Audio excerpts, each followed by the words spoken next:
No vídeo anterior, nós vimos que se a população de uma cidade apresenta crescimento exponencial, então nós podemos escrever que a população, em função do tempo, é igual à população inicial vezes 2 elevado no tempo dividido pelo período. E, na verdade, nós vimos que nós podemos usar qualquer base, não apenas a base 2, mas como nós geralmente vamos falar no tempo que a população demora para duplicar, daí a base que nós vamos usar geralmente vai ser a base 2. E nós também vimos que se uma população apresenta decaimento exponencial,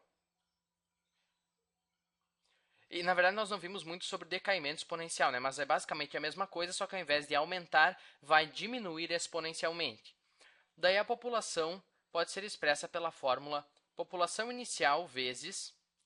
Nós geralmente vamos falar no tempo que a população leva para diminuir pela metade. Então, a nossa base geralmente vai ser 1/2 elevado no tempo dividido pelo período. Inclusive, o período que uma coisa leva para diminuir pela metade chama-se meia-vida.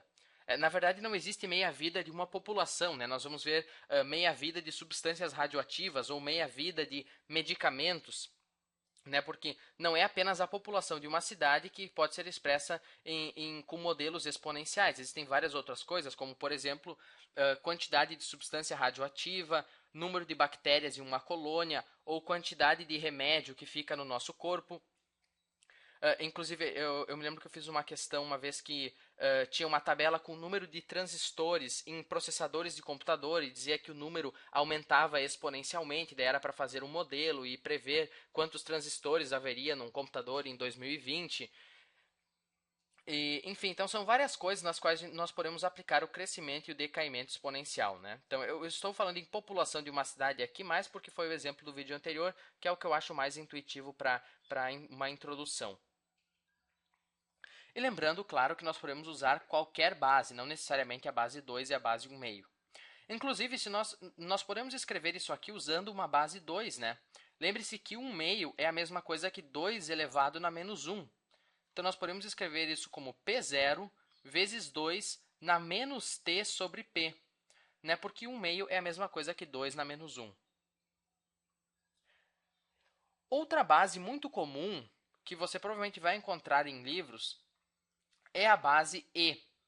E eu falei muito pouco sobre o número E nos vídeos sobre logaritmos, né? Tudo que eu falei, na verdade, foi que o E é aproximadamente 2,71828, né? Depois do π, ele é o número mais importante da matemática. Ele é a base dos logaritmos naturais. Se eu escrevo logaritmo natural de x, isso significa o logaritmo de x na base E. Isso nós vimos lá nos vídeos sobre logaritmos. Então, você geralmente vai encontrar tanto o crescimento exponencial como o decaimento exponencial escritos nessa base misteriosa E.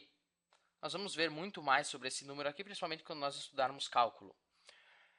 Então, você também vai ver escrito dessa forma, P0 vezes E na KT, e o decaimento exponencial você vai ver escrito nessa forma aqui, P0 vezes E na menos KT, onde o K é igual ao logaritmo natural de 2 dividido pelo período. Período de duplicação no caso do crescimento e período que leva para cair pela metade no caso do decaimento exponencial. Mas realmente aqui você não se preocupe muito em entender o porquê desse E aqui. Existem vários motivos pelos quais nós preferimos usar a base E e não essas bases aparentemente mais naturais, como 2 e 1/2. Mas isso não nos interessa muito agora. Aliás, é interessante como um desafio, tente provar que esta fórmula aqui é equivalente a essas duas fórmulas do decaimento exponencial e tente provar que esta fórmula aqui é equivalente a essa fórmula do crescimento exponencial. Né? Lembrando que o k é o logaritmo natural de 2 dividido por p. Né? Então, usando as propriedades da potenciação, não vai ser muito difícil de provar isso aqui. Mas, enfim, né? Se você não quiser, basta, digamos assim, engolir que isso aqui é verdadeiro. Mas agora eu já devo ter confundido você demais, então vamos fazer alguns exemplos. Então, vamos supor que no ano de 1974, a população de uma cidade fosse de 25 mil pessoas.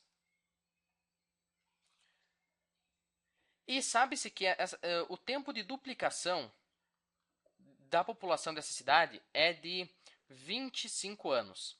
Ou seja, a população duplica de 25 em 25 anos. Então, usando esses dados, eu quero que você faça uma previsão de qual vai ser a população dessa cidade no ano de 2028. Bom, se nós fizermos a suposição de que a população cresce exponencialmente, nós podemos dizer que a população em função do tempo é igual à população inicial vezes 2 elevado no tempo dividido pelo período. Se nós considerarmos o ano de 1997 como sendo o ano zero, o ano inicial, então a população inicial seria 25 mil vezes 2 elevado no tempo, o período, claro, é 25 anos. E claro, né, que o tempo também vai ser expresso em anos, então. Agora, eu quero saber a população no ano de 2028. Em relação ao ano de 1994, se nós considerarmos o ano de 1994 como sendo o ano zero, o ano de 2028 vai ser o ano 26 mais 28, vai ser o ano 54, ou melhor, 56. Não, 54. Vai ser o ano 54 em relação ao ano 1974, né? Vão ter se passado 54 anos. Então, nós queremos, na verdade, saber P de 54, ou seja, a população depois de terem se passado 54 anos.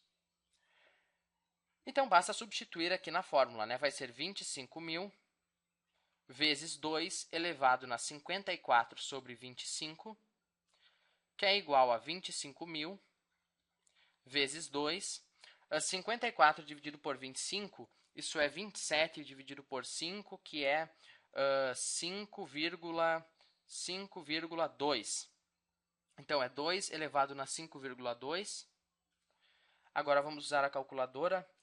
2 elevado na 5,2 vezes 25 mil. Então, a população vai ser de... Aliás, aqui tem um erro. Da onde que eu tirei 5,2? Não. Desculpem. 54 dividido por 25, isso dá...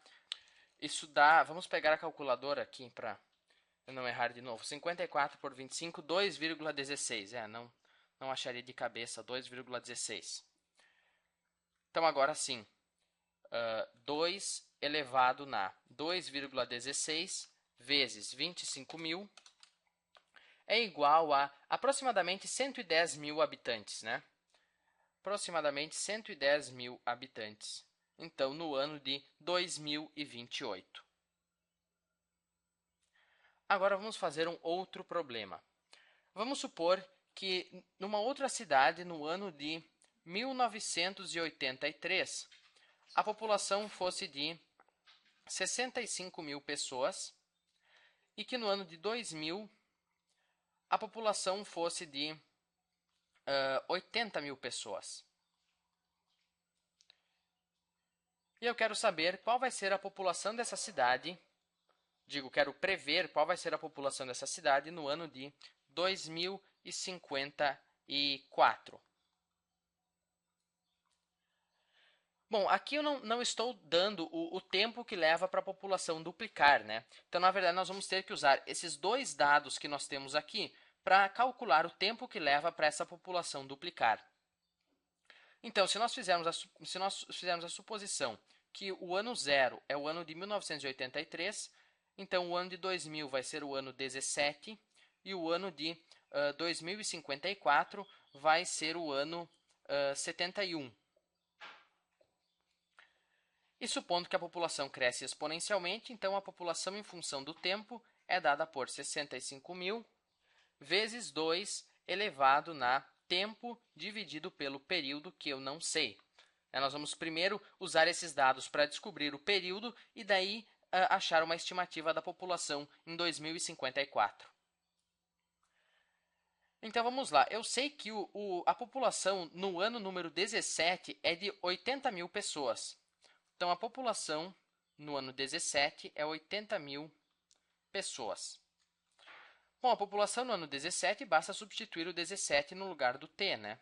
Então, é 65.000 vezes 2 elevado na 17 dividido pelo período, que é igual a 80.000.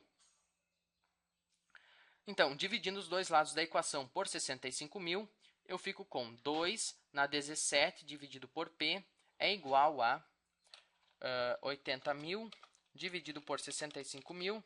Isso vai dar 1,230, vou arredondar o 7 aqui, 8. Então, 1,2308.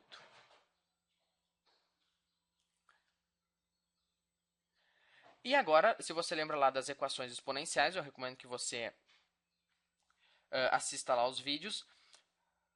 Nós temos que agora pegar o logaritmo de 2, aliás, o logaritmo de base 2 dos dois lados dessa equação. Né? Então, o logaritmo de 2 elevado na 17 sobre p na base 2 é igual ao logaritmo de 1,2308 na base 2. Certo? Eu só peguei o logaritmo de base 2 dos dois lados da equação. Então, o logaritmo de 2 elevado na 17 sobre p na base 2 é 17 sobre p. É justamente por isso que nós pegamos o logaritmo dos dois lados, é para baixar esse expoente, digamos assim. E agora o logaritmo de 1,2308 na base 2. Bom, a calculadora não tem logaritmo de base 2, né? Então nós vamos usar a propriedade da mudança de base. O logaritmo na base 2 de 1,2308 pode ser escrito como o logaritmo natural de 1,2308 dividido pelo logaritmo natural de 2. Isso é a propriedade da mudança de base, né? Então, é usando essa propriedade que eu vou calcular aqui o logaritmo na base 2. Então, é o logaritmo natural dividido pelo logaritmo natural de 2. Então, o logaritmo de 1,2308 na base 2 é aproximadamente 0,3, né? Vamos arredondar, 0,3. E, portanto, multiplicando os dois lados da equação por p, nós ficamos com 17 é igual a 0,3p. Dividindo os dois lados por 0,3, p é igual a 17 dividido por 0,3 é 56,67 aproximadamente. 56,67. Então, esse aqui é o tempo que leva para a população duplicar, é o período de duplicação. Então, se nós colocarmos aqui na nossa fórmula, nós vamos ter, então, população em função do tempo é igual a 65.000 vezes 2 elevado na t dividido por 56,67, aproximadamente, nós arredondamos ali. E agora nós podemos, então, calcular a população no ano de 2054, né, que seria o ano número 71. Então, é só calcular. População no ano de número 71 vai ser igual a 65.000 vezes 2 elevado na 71 sobre 56,67, que é igual a 65.000 vezes 2 elevado na 71 sobre 56,67, é 1,2529. 1,2529. Isso é igual a 2 elevado na 1,2529 vezes 65.000 é aproximadamente 155.000 pessoas. 155.000 pessoas. A população dessa cidade, então, no ano de 2054. Né? Nós usamos esses dois dados aqui para descobrir o período de duplicação e daí nós só aplicamos a fórmula do crescimento exponencial para achar uma estimativa da população no ano de 2054. Né? Vai ficar em volta de 150.000 pessoas. E o interessante é que nós não precisamos esperar a população duplicar para calcular o período de duplicação, né? De 1983 a 2000, a população não duplicou, mas mesmo assim nós conseguimos achar o período de duplicação. Então era isso, espero que você tenha entendido e até o próximo vídeo.